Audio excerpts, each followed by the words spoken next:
frustrations Okay, I and gotta look this sadness. up. Squash borers. Yeah, How big is this animal? not big, but it does a lot of damage. Is it a furry animal? No, A squash I borer think it sounds like looks more like something. a grub. I'm looking.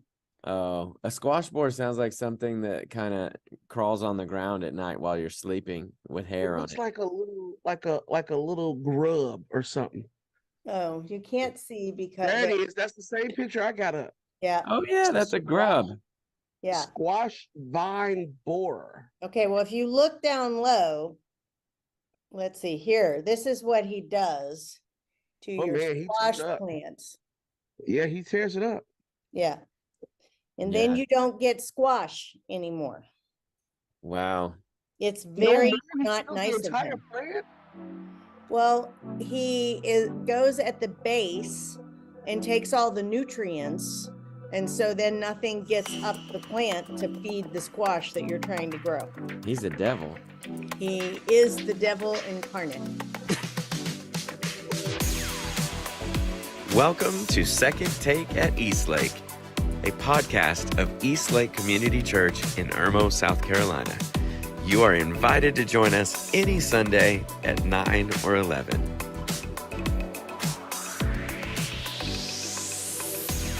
In a bug. In a bug. Yeah. Devil bug.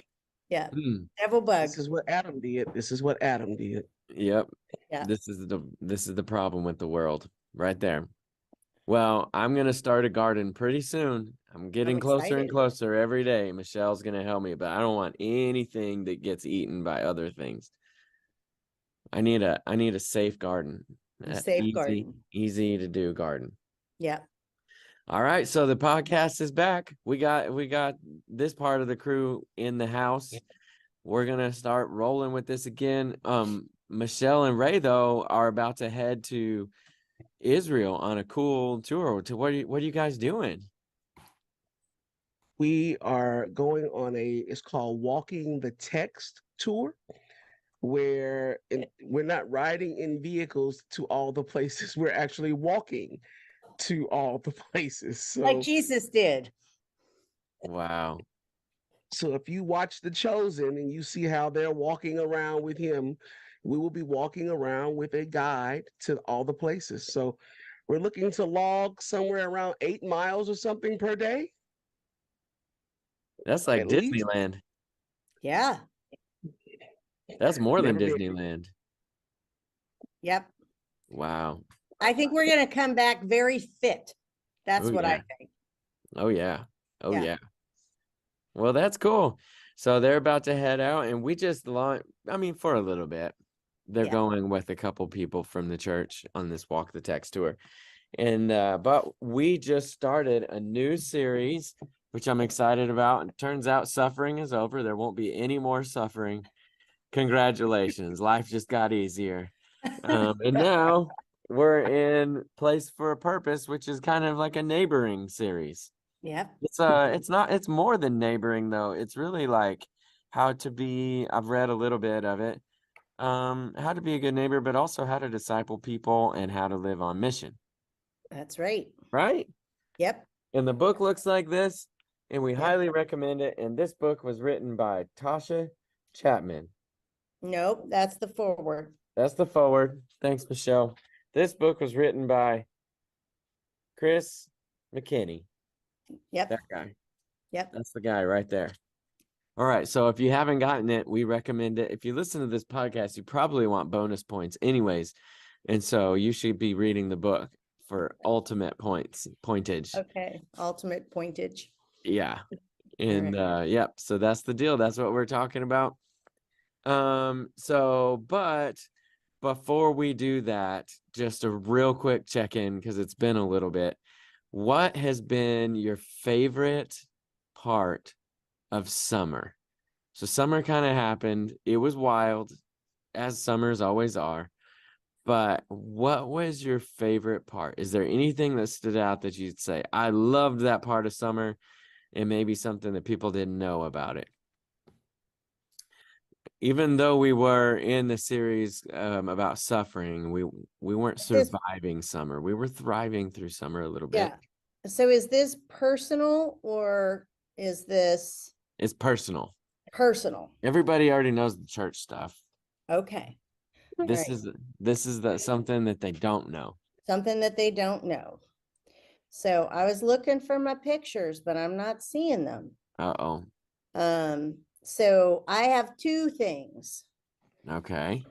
One is relational, and that Ooh, was you're in a relationship? that is not what I said. Oh, I hold mean, I'm up. in lots of relationships, but not that kind. So, Okay, yeah, Close no. call. Yeah, no. But I went to Michigan with my family. And the thing that was the most fun on that trip was we played telestrations. We had the Mm. 12 pack, and I have never seen my Uncle Lou laugh so hard in my entire life. It was worth the price of admission just to watch him laugh. That's awesome. Yes. That's awesome. So that's So, one. okay. The other one is my garden. Oh, Light of the squash borers, my garden is really pretty. That's why I was looking for a picture, because I just took need to one see to send it. to my family, but I'm not getting it to pull up. So, I want to see it because I've been excited about this garden. all right. Well, while Ray's telling you about his, I will go back because it's not that long ago and I should be able to find it. I You're can one of those find the people that take, hornworm and the caterpillers. you're one of those people who takes too many pictures. Guilty as charged. Yep. What Yeah. about you, Ray, while she's looking for it? Actually, the thing that I think for me that was really, really good, it really was. It has something to do. It's two things, and they both have to do with church. One That's of them good. has to be, one of them has to do in personal. That we made it through a series on suffering, Yeah. and so not that that was arduous or was difficult. It was the point of why we chose to do this. And yesterday I was called by a friend while we were in staff meeting, and it was a dire situation for this guy. But I didn't get to him until later yesterday afternoon. And when I called him, it was all about suffering. Mm. And I was able to, resource him the book and tell him go back and listen to the series, because all the things that he was expressing to me that he was dealing with and a close friend of his was dealing with, it pertained to suffering. And I said, this is so odd that you're calling me about this right now. And we just finished this series that I think really has equipped us Mm-hmm. for whatever's up ahead or what we might be going through right now. So that's one thing. Mm-hmm. The other thing that was personal to me, I mean, I'm gonna admit something right here. I hate it when anybody goes on vacation. I don't. He does. He's I got FOMO. It's not FOMO, but you like to have all the people around. You're social. I do. I do. When somebody says, "Hey, I'm off on," there's a little piece of me that just wants to say, "For what? Like, why are you off?" No. And so, It's I true. mean, you were off. You were off a couple of days last week, and Leah was off, and then today, Rob, I was like, you know what? There are times that I just want to say nobody can be off. I mean, it includes me. I just want all of us there doing the things and doing life together. So that yesterday when we were at staff and everybody was there, I was like, yes, this is what I like right here. So I'm not going to say the pulled pork was strategic. All I'm saying is I'm glad everybody was there. Yeah, that's the thing about Ray. He likes to have all of his friends in us. I mean, like there could be a hurricane coming through town and Ray's not canceling his small group. Ray would be like, no, we're all coming to small group. It could be like fire falling from the sky, and Ray would be like, no, we're gonna go through our book study, obviously. Well, that's the double whammy. I mean, it would be bad enough if somebody's missing, but then if we can't do the book study, That makes for a Oh, bad day for Ray. yeah, Ray loves that stuff. He loves it. Everybody in there being a family, which is a beautiful thing. Yep. But yeah, that is true, Ray. 100%. Yeah, well, I Yeah. took off because I had company in town. So my summer was basically spent with company in town. Now there's good and bad to that. The good is you get to catch up with friends. You realize how many, relationships you have and strong friendships and history and all the things that you get from friends. But the hard thing is like me and Kristen basically didn't have a month where it was just us in our house. So I'm kind of the opposite of Ray. He wants to have all the people around. I'm kind of like, after, I have a limit. I'm social, but after a certain while, I'm like, okay, maybe me and Kristen could run this operation for a little bit. So yeah, last week I took off because we had more company in town, but I don't know. My favorite part of the summer is probably just the times overall that we just spent like eating meals together as a family, cooking out. We did some grilling. And just, it's funny, like we'll go on a trip or we'll do something, some big fancy something. But the times that I like the most are when we all just kind of happen to be in the house and eating dinner or grill. I like to be outside grilling. That was my favorite part of the summer. But honestly, I don't know about you guys, but I need winter to come. I hate winter, but I need it to slow everything down.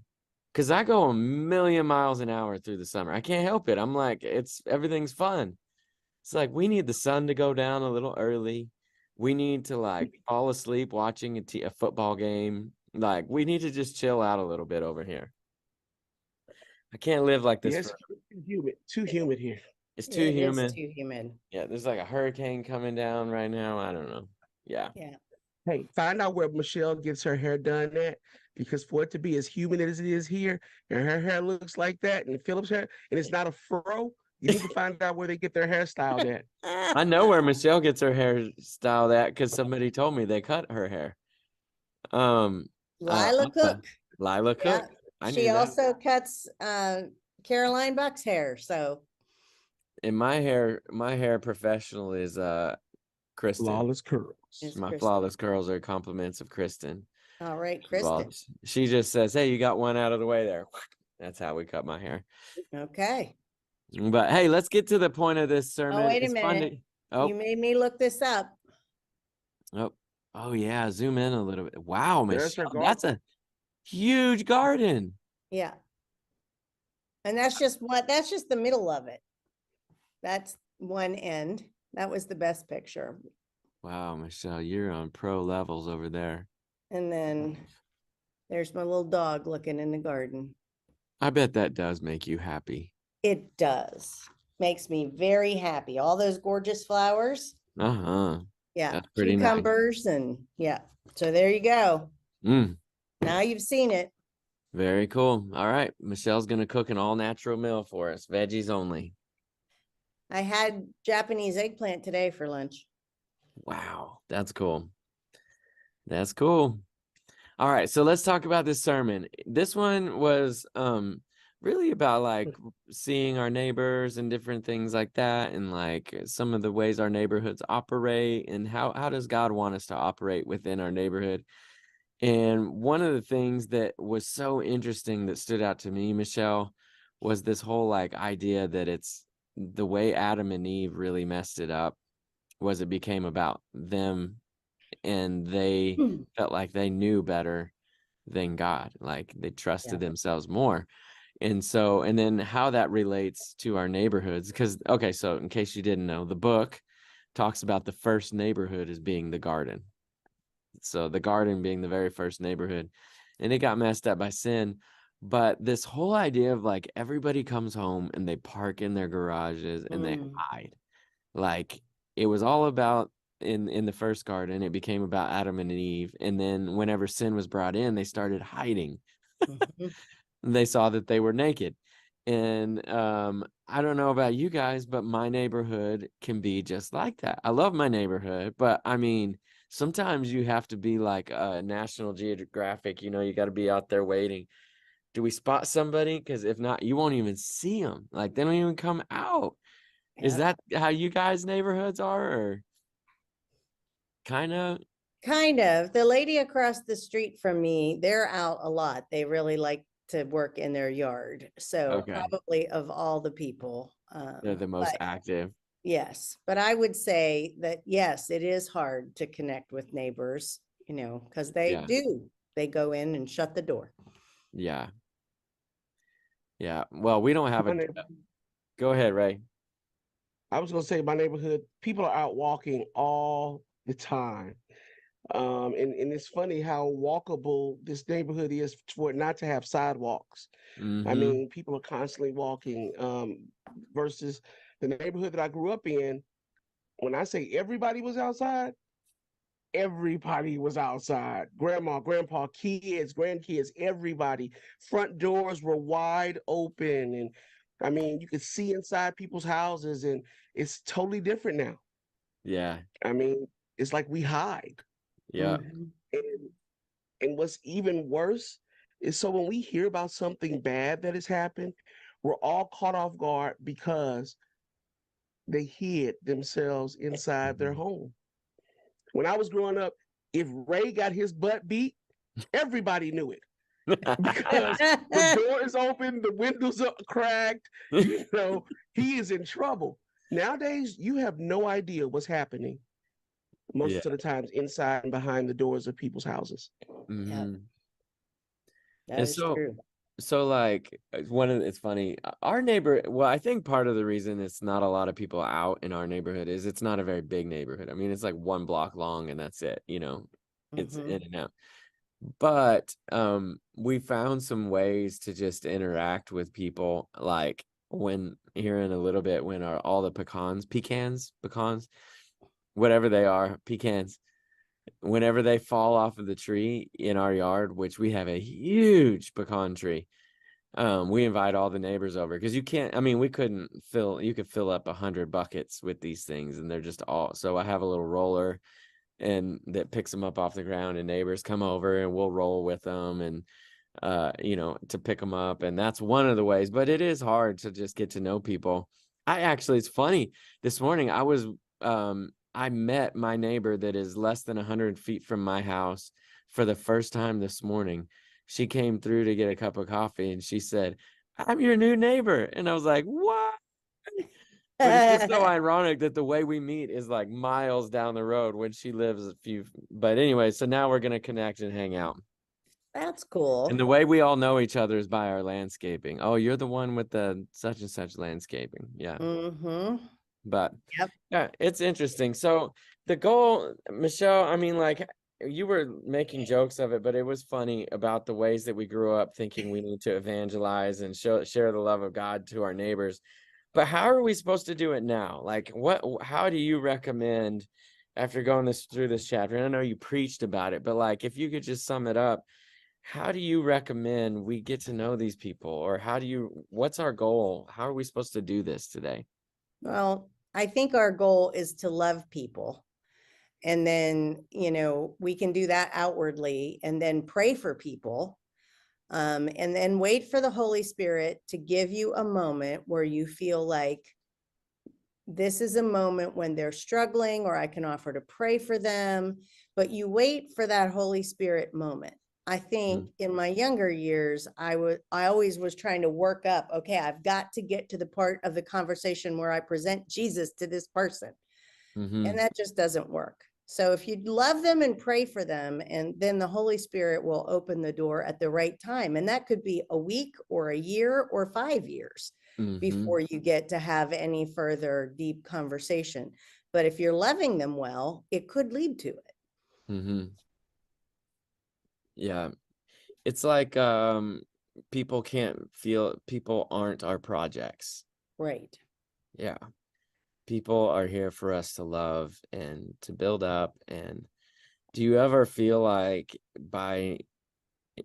what would you say, or either of you guys say to somebody who says, well, we can't just how would I do the opposite of this? How would I describe it? We can't just go through life and just, floating on butterflies and love people. We have to tell them there is truth to this world, and if they die, and there's a chance that they could be spending an eternity in hell, or like, what would you say to somebody who's upset with you for your sermon this Sunday and they're telling you these things? Michelle, don't you know? What would you say? Or Ray, what would you say? I'm sorry. Right now, I have stuck in my head because when you guys were talking, you talk about this is your moment. Now that song is in my head and it Yeah, won't one stop. shot. Right. This is your Eminem. moment. So I mean, I'm like, you know what? If we could just have that song queued up when when you're having that moment with your neighbors, so now this is your moment. You only got one It shot. makes me think, right? Because how many of us think after the fact that, oh, I could have said something then, Yeah. or I could have paid it forward then. And like we're gifted moments after moments all the day long Mm-hmm. to be a blessing. I was looking at somebody's thing just a few minutes ago, and they had talked about how they went to a local coffee shop, and the person that was taking their order said, "I got you today," Mm-hmm. and she was like, "Why?" It's like, "Because I wanted to." Mm-hmm. And so she left with her coffee, saying, "You know what? I knew it was going to be a good day when I walked in, and the person that works there bought my coffee for me. Now I feel like I need to look for my moment to pay it forward." Mm-hmm. You kind of want to. It inspires you. Yeah. Yeah. Yeah. Yeah. Well, and Philip, you were asking, like, what about somebody who thinks that maybe we're not taking it seriously enough when we just talk about love, love, love, Mhm. and I personally, when I finally let Michelle, you God went be, dead. what? Can you hear it, Philip? I can hear her. You can't hear me? Now I can. I was like, Okay. what? Must be those Android products. Oh, And shoot. it, it ain't. Okay. Yeah.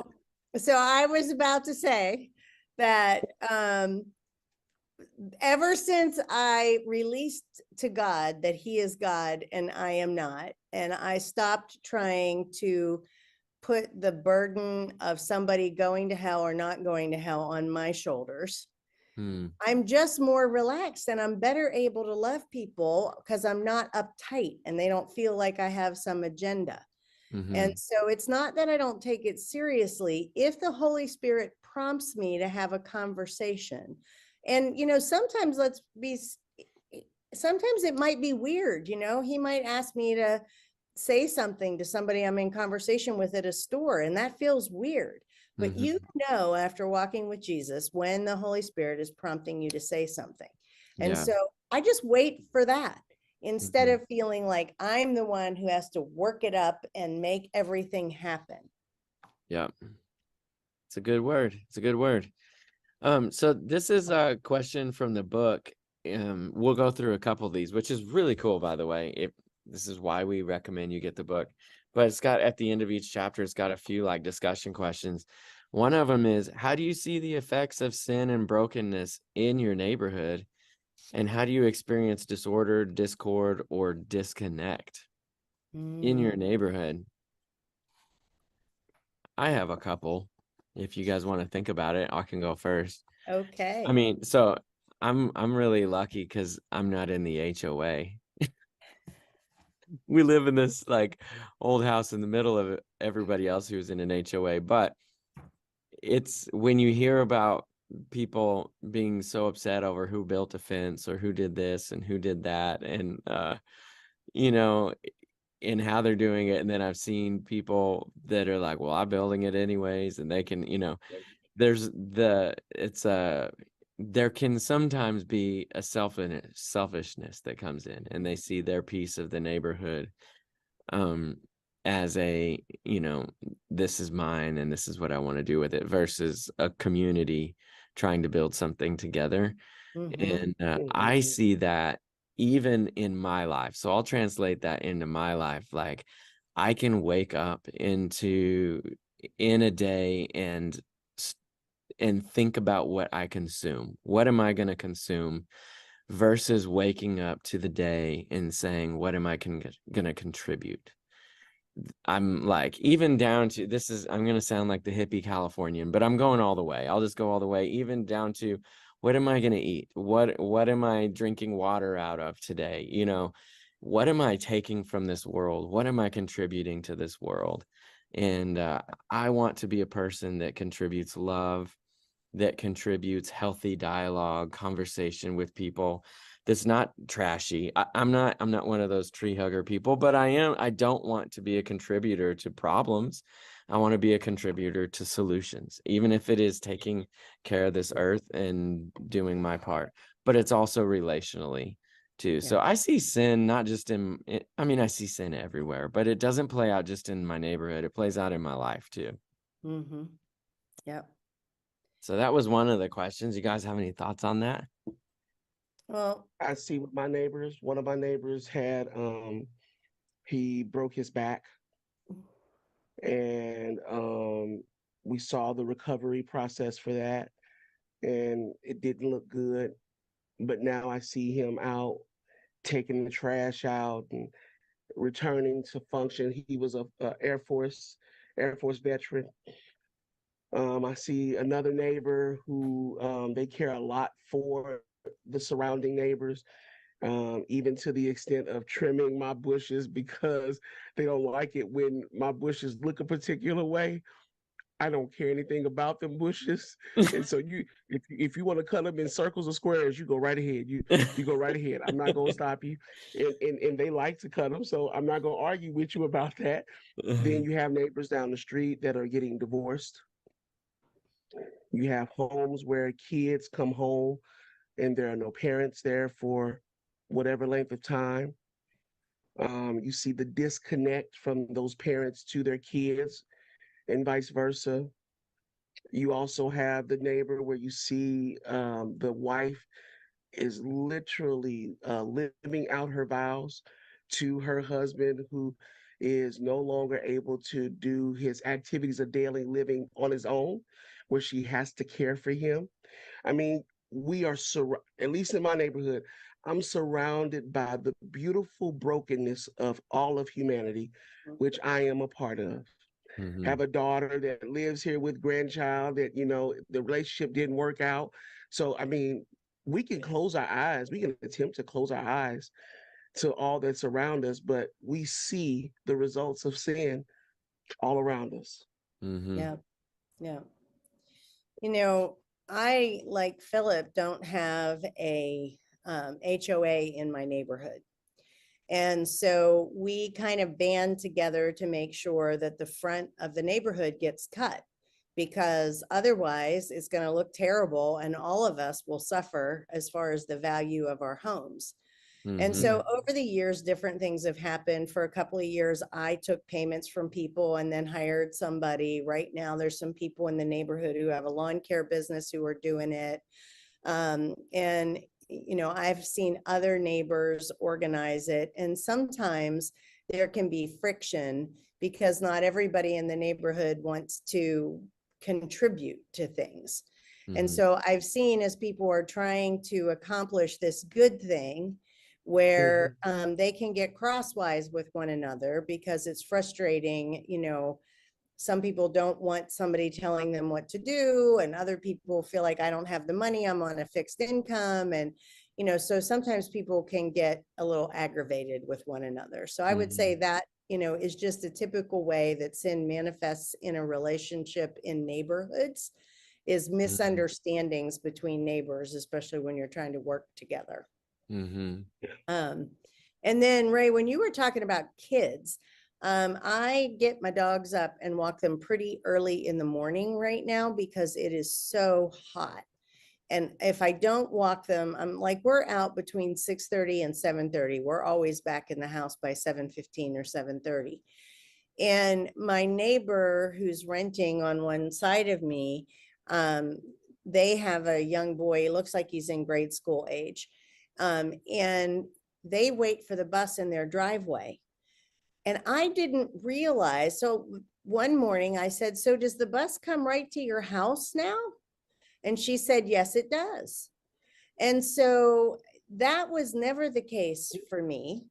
And so, I'm watching, I guess this is a day and age where parents are concerned about kids being picked up or trafficked. And so now our buses are going door to door. Now, the older kids must not do that, but yet there is a mom who her daughter stands at the bus stop down at the entrance, and she parks right around the corner and she sits there and waits till her daughter gets on the bus because she wants to make sure she's safe. And Wow. I feel like those are both real evidences of sin in our world, that we can no longer send our children to a bus stop and feel confident that they're going to get where they're supposed to be. Yeah. Yep. So true. Here's another good question too. What's the story behind how you ended up in your current neighborhood?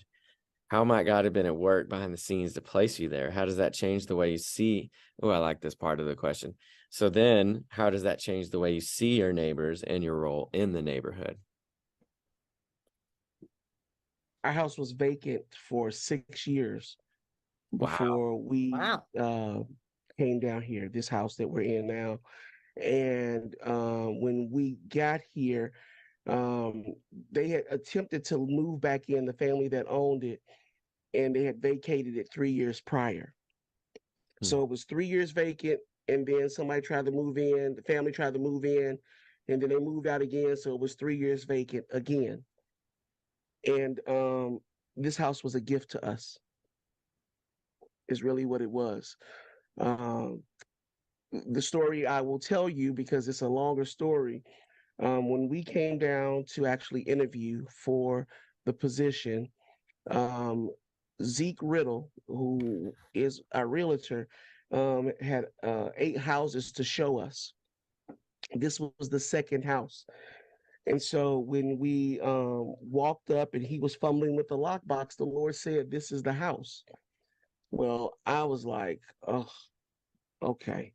Because I'm wrestling with the thought of having to relocate, and all this is still new to me.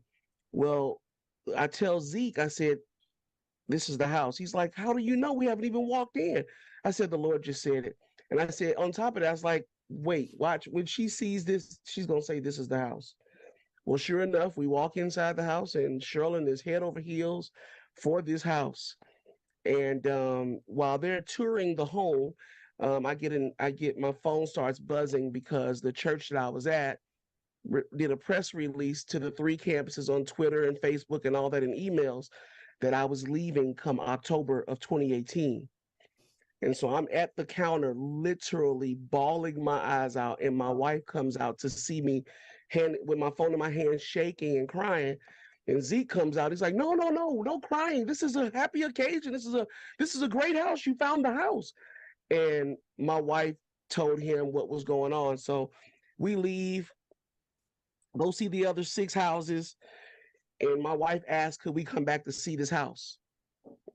Zeke, I told him, we can go and see it, but I'm not getting out the car again. I was just emotionally spent.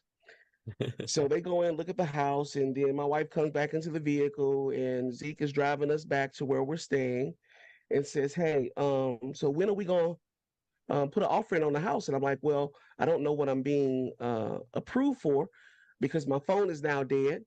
And so how about I call you tomorrow, but you come here and pick us up. When I find out what my lending agency have approved me for, you come back and get me. I mean, we'll talk about it." And so 8:30 in the morning, Zeke is coming back. But that night, when I charged my phone, I found out that I was not approved to be able to purchase this house. Wow. So I sent Zeke the email and said, "Hey, I don't feel like talking about this. I'll see you in the morning at 8:30. So I knew that when he picked us up, we were going to have to renegotiate or find another house. Mm-hmm. He picks us up the next morning. We're driving to the office, and he gets ready to introduce the conversation about, so what houses are we going to go look at? And my phone goes off. was an email from a close friend saying, hey, don't forget, when you and Sherlyn find the house, you're supposed to call me because I'm supposed to pay for the house in cash. Wow. So after we sort all of this out and Zeke calls the person to find out if this is actually happening, it's happening. The deal is that, hey, I understand that because you're moving there and you don't have a job yet, and so you don't have any money or anything to show for it, you have a home in St. Louis to sell. I want to make sure that you get where God has called you to be. So this house was paid for in cash. We bought it back from that person 6 months later when Wow. Sherlyn got a job and everything got settled. And that's the story of how we ended up in this neighborhood. That's crazy, man. Wow. Yeah. That's cool. Very cool. What about you, Michelle? Well, I actually was kind of unhappy in the house that we were living in. It wasn't the house I would have chosen to be in long term, and it had a lot of problems and things that needed to be fixed. And so but at the same time, I felt kind of stuck. And my ex-husband's name was still on the deed, and it just was messy. And I had a friend say, you really should look at houses. And after much discussion and prayer, felt like there was a release from the Lord to look for a different place to live. And so we started looking at houses. I was very nervous because both kids were living at home at that time, and I'm a single parent, and moving is a lot. I don't like moving, Me neither. I mean, if God moves me, I'll move, but I'm not a kind of person that wants to move around a lot.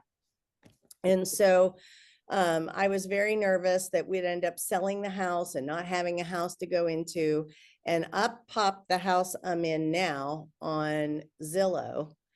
And I'm looking at the house, and it was a Cape Cod, which I hadn't even told my realtor how much I liked Cape Cods, but I wasn't seeing any on the market. So it's Mhm. cute little Cape Cod, and it had a pool, an in-ground pool in the back. And I've got 2 teenagers. And I was like, could I really afford a house with a pool? What does this look like? And so I was so excited and so blessed to be able to move into that house, and felt like God just blessed me with lots of things about it that I loved. And I moved in July, and August of the year we moved, I think it's 2017, was the solar eclipse. Oh And yeah. in Colombia, we had one of the best views. I mean, people were coming from all over to see the eclipse here in Colombia. They even delayed the start of school that year. And Mm. so I had like 60 people in my backyard for a solar eclipse party. Mm. And I just thought, this is what I want living here to feel like. I want to be able to have people and share what God has blessed me with. And then, and so I know he put me in that house, and he created something, and all through the problems I've had with it, I just kept hearing the Lord saying, I gave you the house, I'll sustain you in it. And he has. And so, that's very cool. I've met not all of my neighbors, but many neighbors, and some of them, like there's a police officer that lives real close to me, and she got held up at work one day, and she asked me if I'd go put out her dogs. And I've had other people that I've done errands for when they were sick, and it just feels nice to be part of a community. Yeah. That's very cool. Yep.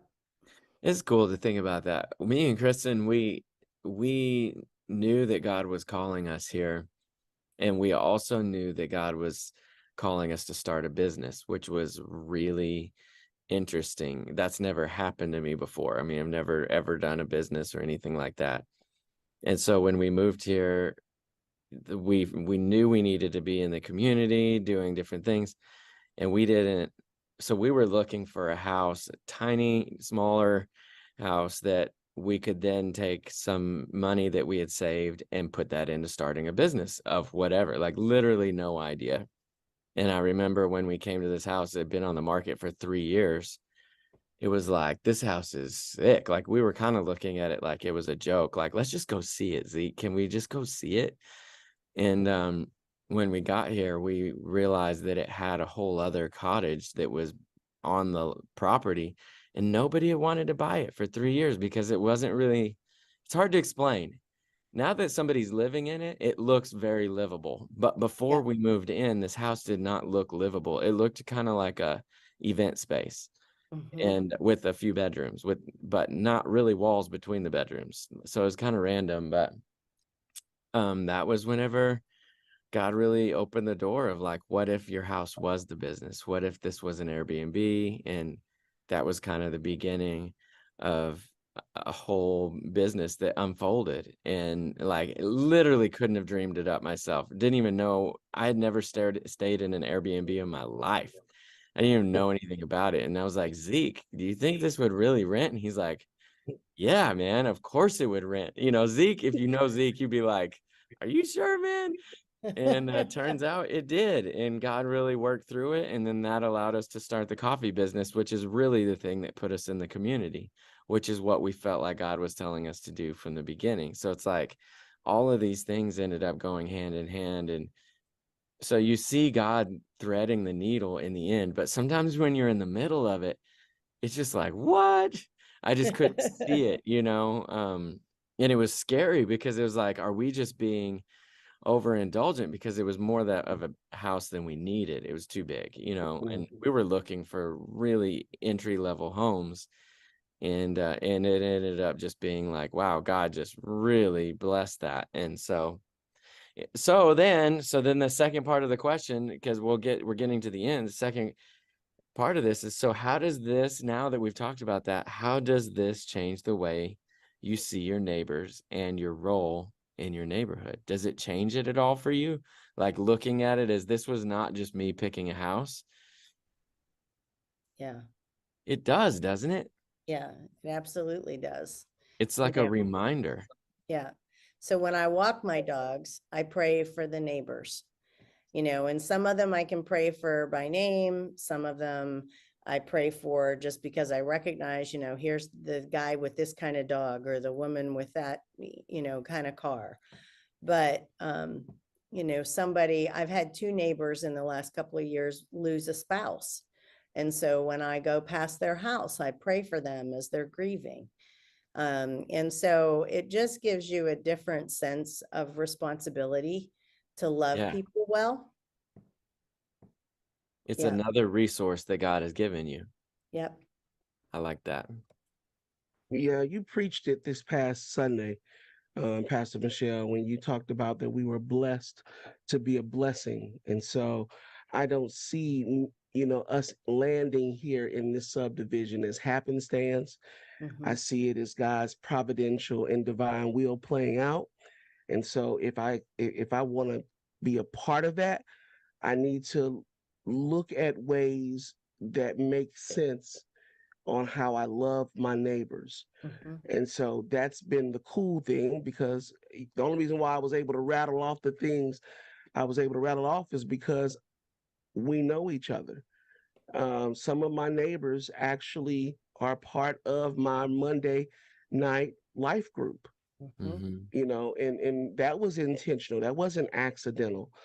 And, you know, I don't rag. Well, some of the people in my life group are on the HOA, but I don't rag against the HOA. I understand what their function is, you know, and I get it. Some people just don't want to be told what to do until somebody else's ability to have their freedom infringes upon their freedom, you know. So, I mean, that's the whole purpose of having some type of governmental organization, whether that's a HOA or board or whatnot. And so I try to come up with ways that I can be a blessing to the people that God said, this is where I'm planting you. Yeah. I think it's a good encouragement. So I think it was interesting to hear you guys share your stories, and I hope our listeners maybe you will look at your story of how you landed where you're at. And it maybe at first glance, it seems real common and you'll brush it off. Or maybe if you look a little deeper, you'll see God's hand weaving a story. And as soon as you can open your eyes up to that story that God's writing, it might change your perception of the people around you. It might change the way you react to the people around you. And that would be kind of one of the goals, not just from this sermon, but from this series. And is to, so we would encourage you, your homework is, is to think about the story of how you landed where you landed. And it doesn't have to be your house. It can be your work. It can be your pattern. It could be your rhythm of getting coffee in the morning. What are the rhythms that God has, got you in? And how is he using them? How could he use them? And open your eyes to those opportunities. We all need that reminder. I do. I mean, I'm just sitting here thinking about you guys telling your story. And I'm like, when I first moved in, I knew everybody in my neighborhood. And since then, they've built so many houses. I don't think I know all the new people. So I got to get to know them, so it's inspiring me. I'm learning right now on this podcast. So yeah, good stuff. Any other thoughts for you guys or final words before we wrap up? There's a diagram, and this is a cheat code that I'm getting you on the website of Art of Neighboring, artofneighboring.com. And it's a diagram that has your house in the center, and it has 3 houses above you, 3 houses beneath you, and 1 on each side. And the point of which I'm telling you this is because Rob is going to be teaching this coming Sunday about seeing our neighbors. And the exercise that he's going to invite you to do is to actually be able to fill in those 8 boxes. I think it's 8 boxes with you being in the center about your neighbors. So being able to fill in their names and or whatever information that you can put in about them. And this is to challenge you to say, hey, I have a responsibility to get to know these people because they're people that Christ died for as well. Yep. It's good stuff. Yep. Any announcements, Michelle? Well, we still have a few seats left in Rooted. A few. And then we have a class coming up at the end of September called 6 Weeks on Money. And Philip was talking earlier today, if your wallet is hurting because from of school back to starting. school, yep, might be a good time to think about getting a handle on your finances. And then we also have the Celebrate Lunch later this month. And there was a third thing. What? Well, I know student programming will start back. Yes. Next week, I think. Yep. Oh, divorce care's coming up. Mm-hmm. So it starts the first week of September. So people need to go on the events page because there's something happening for everyone this month. Yeah. So that's true. Yep. Good stuff. All right. Well, we'll sign off, but much love to everybody. We'll Have a good night, everybody. Eastlake Community Church is an intentional, multicultural community empowered by the Holy Spirit. We passionately pursue a loving relationship with God and everyone Jesus was sent to die for, here, near, and far.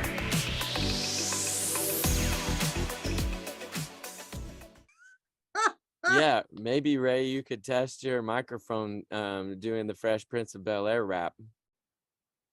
Oh, wait. How does it go? What does it start?